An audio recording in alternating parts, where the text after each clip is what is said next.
ठीक है बच्चों, अब आ जाओ इसका ऑल्टरनेटिवली एक और प्रूफ है। इसको मैं क्या करूंगा, फिर वही कंसेप्ट लगाऊंगा, ए यूनियन फाई को मैं ए का सबसेट प्रूफ कर दूंगा, फिर ए को मैं ए यूनियन फाई का सबसेट प्रूफ कर दूंगा, तो फिर क्या हो जाएगा, A union phi is equal to A proof हो जाएगा। ठीक है, तो मैंने क्या बोला कि let x belongs to A union phi, x जो है हमारा ए यूनियन फाई का एलिमेंट है, तो ये क्या इंप्लाई करेगा, एक्स बिलोंग्स टू ए और एक्स बिलोंग्स टू फाई, तो ये क्या होगा, एक्स बिलोंग्स टू ए, ठीक है, एंड x तो फाई के इक्वल नहीं होगा तो ये हट गया, तो x बिलोंग्स टू ए, तो x किसका एलिमेंट हमने एज्यूम किया, a यूनियन फाई का, और हमें x किसका एलिमेंट मिल गया, a का, तो यहां से हमें क्या पता चला, a union phi is the subset of a, इसको हमने फर्स्ट इक्वेशन मान लिया। फिर हमने क्या बोला कि let x belongs to a, x को हमने a का एलिमेंट मान लिया, तो इसको मैं ऐसे लिख सकता हूं, x बिलोंग्स टू a और x belongs to phi, x या तो ए का एलिमेंट होगा या तो फाई का, तो क्या होगा, ए यूनियन फाई का एलिमेंट होगा, तो फिर यहां से हमें क्या पता चला, A is the subset of A union phi, तो फ्रॉम 1 एंड 2 से हमें क्या पता चल गया, A union phi is equal to A, ये भी प्रूफ हो गया। ठीक है, तो ये सब लॉजिकली प्रूफ है, इसमें एज सच कुछ याद नहीं करना है या फिर तुम ऐसे नहीं करना, बार बार बोल रहा हूं, इसके प्रूफ को रटने की जरूरत नहीं, एक बार सुन लो, और बहुत ज्यादा अगर तुम्हारे पास टाइम है तो एक बार लिख लो, उसके बाद इसके प्रूफ को भूल जाओ। हाँ, लेकिन लॉ हमें याद होनी चाहिए, लॉ के बिना कोई चारा नहीं है, उसको तुम्हें याद ही रखना होगा, तुम्हें क्वेश्चन सॉल्व करना है तो। ठीक है, अब इसका यूज मैंने एक बार और बोल दिया, यूज कहाँ आएगा, जब हम कुछ सेट के प्रूफ डेट वाले क्वेश्चन करेंगे तो उसमें ये लॉजिक सब यूज आएगा। इस लॉजिक को तुम यूज करके जो प्रूफ डेट वाले क्वेश्चन होंगे ना सेट के, उन सेट के प्रूफ डेट वाले क्वेश्चन तुम प्रूफ कर पाओगे। ठीक है, तो ये क्लियर है। अब आ जाओ थर्ड लॉ क्या, हमारा कॉम्यूटेटिव लॉ। कॉम्यूटेटिव लॉ, ये भी बहुत ऑब्वियस ही बात है कि for any two sets A and B, कोई भी तुम दो सेट ले लो A and B, A union B किसके इक्वल होगा, बी यूनियन ए के, ये भी सिंपल सी बात है, ए का यूनियन बी के साथ लो या बी का यूनियन ए के साथ लो, ये क्या होगा, सेम मिलेगा, तो इसको हम लोग कॉम्यूटेटिव बोलते हैं। जैसे हम लोग बोलते हैं ना, addition is commutative, x plus y is equal to y plus x, अगर हम ऑर्डर चेंज करके ऐड करें तो हमें रिजल्ट सेम मिलता है। फिर हम क्या बोलते हैं, multiplication is also commutative, x into y करें या y इंटू एक्स करें तो भी रिजल्ट सेम मिलता है। But subtraction and division is not commutative, x minus y is not equal to y minus x, और या x upon y is not equal to y upon x in general. ठीक है, तो यहाँ पे क्या है, हमारा जो यूनियन है वो कॉम्यूटेटिव होता है, इंटरसेक्शन भी कॉम्यूटेटिव होता है। तुम्हें ये लॉ याद रखने की जरूरत नहीं, ये बिल्कुल ऑब्वियस सी बात है, एक बार सुन लोगे याद हो जाएगा। ठीक है, अब इसका प्रूफ क्या है, प्रूफ देख लेते हैं। इसमें क्या बोल रहा है कि पहले हमने क्या माना, let x be any element of A union B, x को हमने क्या किया, ए यूनियन बी का कोई रैंडम एलिमेंट उठा लिया, कोई आर्बिटरी एलिमेंट उठा लिया। अब अगर एक्स ए यूनियन बी का एलिमेंट है तो एक्स ए का भी एलिमेंट है और एक्स बी का भी एलिमेंट है, ये तो यूनियन का डेफिनेशन है। तो इसको मैं बोल सकता हूं एक्स ए का एलिमेंट है और एक्स बी का एलिमेंट है, इसी को मैं बोल सकता हूं एक्स बी का एलिमेंट है और एक्स ए का एलिमेंट है। इसको आपस में इंटरचेंज करने से तो कोई प्रॉब्लम हुआ नहीं। तो यहां से क्या मिल गया, x element of B union A, लेकिन हमने एक्स किसका एलिमेंट माना था, ए यूनियन बी का, एक्स किसका एलिमेंट मिल गया हमें, बी यूनियन ए का। एक्स है क्या, कोई भी रैंडम या आर्बिटरी एलिमेंट है, तो हमें क्या मिल गया, A union B is the subset of B union A, A union B is the subset of B union A, इसको हमने फर्स्ट इक्वेशन मान लिया। कन्वर्सली हमने क्या किया, let x be any element of B union A, B union A का element उठा लिया। अब हमने क्या बोला कि अगर एक्स बी यूनियन ए का एलिमेंट है तो ये इंप्लाई कर रहा है कि एक्स बी का भी एलिमेंट है और एक्स ए का भी एलिमेंट है, फिर इसको इंटरचेंज कर दिया तो हमें क्या मिल गया, एक्स एलिमेंट ऑफ ए और एक्स एलिमेंट ऑफ बी। तो यहां से हमें क्या पता चला, X element of A union B, A का भी एलिमेंट है और बी का भी एलिमेंट है, इसका क्या मतलब है, एक्स एलिमेंट है यूनियन बी का। तो यहां से हमने एक्स किसका एलिमेंट माना था, बी यूनियन ए का, हमें एक्स किसका एलिमेंट मिला, ए यूनियन बी का। तो इसका क्या मतलब हुआ कि बी यूनियन ए सबसेट हो गया ए यूनियन बी का। तो फ्रॉम 1 एंड 2 क्या हो गया, A union B is equal to B union A, ये प्रूफ हो गया, कंप्लीट प्रूफ हो गया। ठीक है, अब इसका दूसरा मेथड क्या, ऑल्टरनेटिवली एक्स को माना ए यूनियन बी का एलिमेंट, तो इसको हम क्या बोलेंगे, X element of A union B if and only if x belongs to A और x belongs to B. X अगर ए यूनियन बी का एलिमेंट होगा ये तभी पॉसिबल है कि जब एक्स ए का एलिमेंट हो और एक्स बी का एलिमेंट हो, if and only if x belongs to B और एक्स बिलोंग्स टू ए। इसको चेंज कर दिया, कोई प्रॉब्लम नहीं है। अब अगर एक्स बी का भी एलिमेंट है और एक्स ए का भी एलिमेंट है, if and only if x belongs to B union A, तो अगर एक्स क्या होगा, बी यूनियन ए का एलिमेंट होगा। तो हमें क्या पता चला, x belongs to A union B if and only if x belongs to B union A। अगर x A यूनियन B का एलिमेंट है तो गारंटी है कि x B यूनियन A का भी एलिमेंट है। तो इसका क्या मतलब हुआ कि A यूनियन B में जितने भी एलिमेंट्स है वो सारे एलिमेंट्स B यूनियन A में भी है, तो फिर A यूनियन B और B union A equal proof हो गया। तो ये भी एक मेथड है। इस टाइप से ना if and only if use करके हम अपने प्रूफ के साइज को, मतलब प्रूफ के लेंथ को कम कर सकते हैं, मतलब कम ही स्टेप्स में हम प्रूफ कर सकते हैं। ये भी प्रूफ वैलिड है, ये भी प्रूफ वैलिड है। ठीक है, अब बच्चों आ जाओ इसके सेकंड पार्ट में। सेकंड पार्ट क्या बोल रहा है, सेकंड पार्ट में बोल रहा है A intersection B is equal to B intersection A। तो यहाँ पे फिर हमने क्या किया, x belongs to A intersection B। अगर x A इंटरसेक्शन B का एलिमेंट है, if and only if x belongs to A and x belongs to B, x क्या होना चाहिए, A का भी एलिमेंट होना चाहिए एंड x B का भी एलिमेंट होना चाहिए, तभी जाके वो A इंटरसेक्शन B का एलिमेंट होगा। ठीक है, तो यहाँ पे इसको हमने क्या बोला, इंटरचेंज कर दिया, x belongs to B and x belongs to A। तो इसको हमने क्या लिखा, x belongs to B intersection A। तो हमें क्या पता चला कि x belongs to A intersection B if and only if x belongs to B intersection A। इसका मतलब क्या है कि अगर हमने x कोई भी A इंटरसेक्शन B का एलिमेंट उठाया तो वो x B इंटरसेक्शन A का भी एलिमेंट होगा। तो hence A intersection B is equal to B intersection A, ये प्रूफ हो गया। इस सेकेंड प्रूफ को तुम सबसेट वाला भी जो प्रूफ मैंने बताया ना, ये प्रूफ ऐसे भी प्रूफ कर सकते थे। कैसे प्रूफ करोगे, A इंटरसेक्शन B को तुम B इंटरसेक्शन A का सबसेट प्रूफ कर दो और B इंटरसेक्शन A को तुम A इंटरसेक्शन B का सबसेट प्रूफ कर दो, तो वहां से क्या प्रूफ हो जाएगा, A intersection B is equal to B intersection A। ये भी प्रूफ हो जाएगा। बहुत सिंपल है, करना चाहते हो चलो मैं करके दिखा देता हूँ। अगर मैंने क्या बोला कि x जो है एलिमेंट है A इंटरसेक्शन B का, तो ये क्या इंप्लाई करेगा कि x एलिमेंट है A का एंड x एलिमेंट है B का। ठीक है, तो यहां से ये क्या इंप्लाई करेगा, x एलिमेंट है B का एंड x एलिमेंट है A का। इसको पलटने से कोई प्रॉब्लम तो है नहीं। तो यहां से क्या हुआ कि x एलिमेंट है B इंटरसेक्शन A का। तो x किसका एलिमेंट लिया था, A इंटरसेक्शन B का। किसका एलिमेंट मिल गया, B इंटरसेक्शन A का। तो यहां से हमें क्या इंप्लाई हुआ कि A इंटरसेक्शन B जो है ना, वो सबसेट हो गया किसका, B इंटरसेक्शन A का। इसको हमने फर्स्ट इक्वेशन मान लिया। फिर हमने क्या बोला, x element of B intersection A। तो ये क्या इंप्लाई करेगा, x element of B and x element of A। ये क्या हो गया, x एलिमेंट ऑफ A। तो यहां से हमें क्या पता चला, इसको फिर पलट दिया, x element of A and x element of B। यहां से भी कोई प्रॉब्लम नहीं है। तो यहां से हमें क्या पता चला, x element of A intersection B। तो यहां से हमें क्या हुआ कि B intersection A is the subset of A intersection B। इसको हमने सेकेंड मान लिया। तो अब क्या बोलेंगे, from 1 and 2, from 1 and 2। 1 and 2 से हमें क्या पता चला कि A intersection B is equal to B intersection A। ये भी हैंस प्रूफ हो गया। ये भी एक मेथड है, ऐसे भी प्रूफ कर सकते हो। इसमें थोड़ा सा स्टेप्स ज्यादा लिखना पड़ा, इफ एंड ऑल इफ में 2 ही 3 स्टेप में सॉल्व हो जाएगा, मतलब प्रूफ हो जाएगा।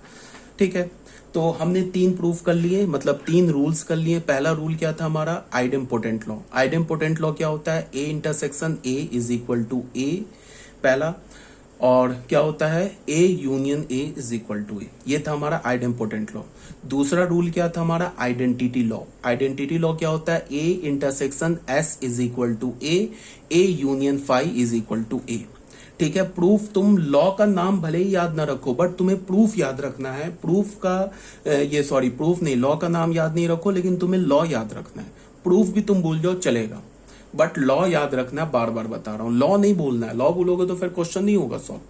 ठीक है, तो यहां पे क्या बोल रहा है, for any 3 sets. Associative law क्या है, for any 3 sets A B and C। कोई भी 3 सेट्स है तुम्हारे पास A B और C, तो इसको हम क्या लिख सकते हैं, A union B union C। यहाँ पे B यूनियन C में हमने ब्रैकेट लगा रखा है, ये ब्रैकेट उठा के किस पे लगा दिया, A यूनियन B पे, यूनियन C। ये भी इक्वल है।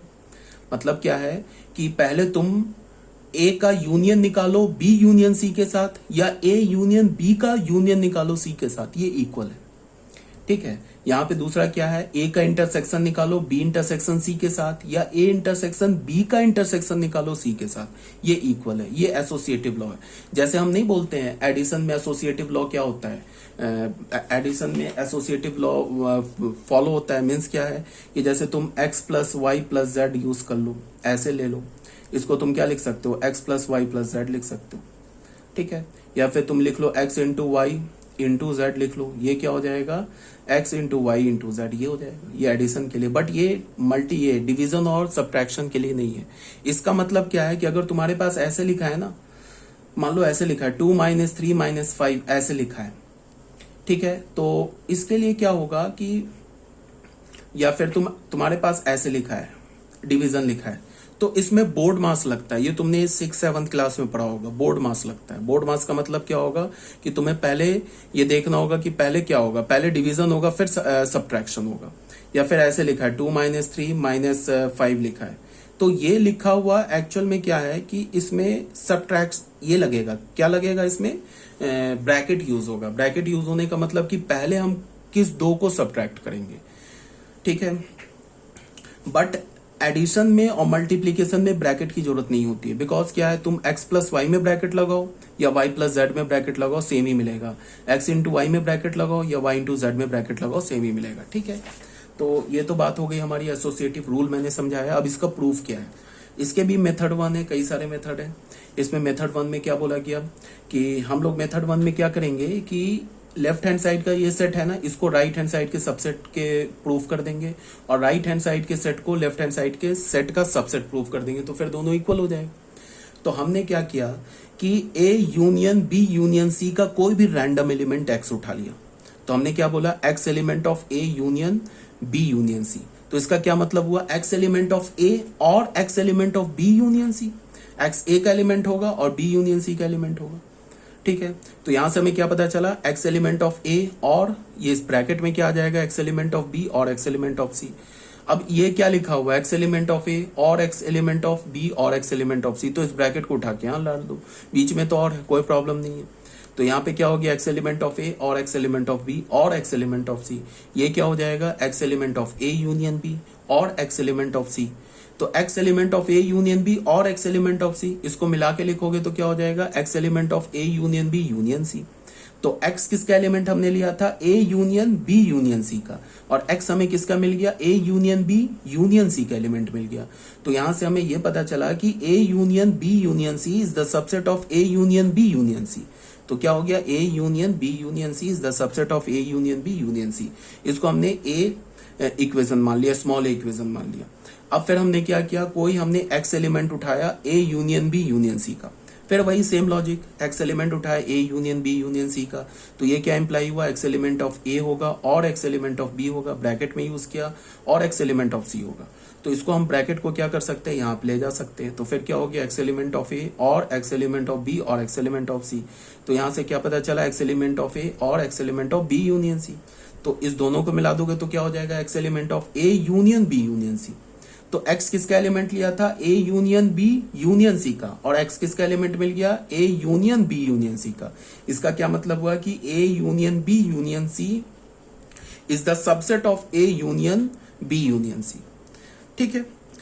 तो यहां से देख लो फिर क्या हमें मिला, A union B union C, A union B union C का सबसेट हो गया, तो फ्रॉम A एंड B ये दोनों सेट इक्वल हो गए। तो ये था हमारा मेथड 1। अब आ जाओ मेथड 2 में। मेथड 2 में क्या है, x element of A union B union C। ये इफ एंड ऑनली इफ से प्रूफ करेंगे तो जल्दी प्रूफ हो जाएगा। x जल्दी प्रूफ होने का मतलब कुछ स्टेप्स हमारे सेव हो जाएंगे, कम ही स्टेप में प्रूफ हो जाएगा। तो हमने क्या बोला, x element of A union B union C, if and only if x element of A और x element of B union C। अगर x A union B union C का एलिमेंट है, if and only if x A का भी element होना चाहिए और x ये एलिमेंट होना चाहिए B यूनियन C का। फिर इसको हमने क्या लिखा, if and only if x element of A और x एलिमेंट ऑफ B और x एलिमेंट ऑफ C। इस ब्रैकेट को इधर कर दिया। फिर हमने क्या बोला, x element of A union B, और है यहाँ पे, और की जगह यूनियन C आ जाएगा। तो x element of A union B union C, x element of A union B union C, if and only if x element of A union B union C। इसका मतलब क्या है कि अगर x A union B union C का element है तो वो x A union B union C का भी होगा।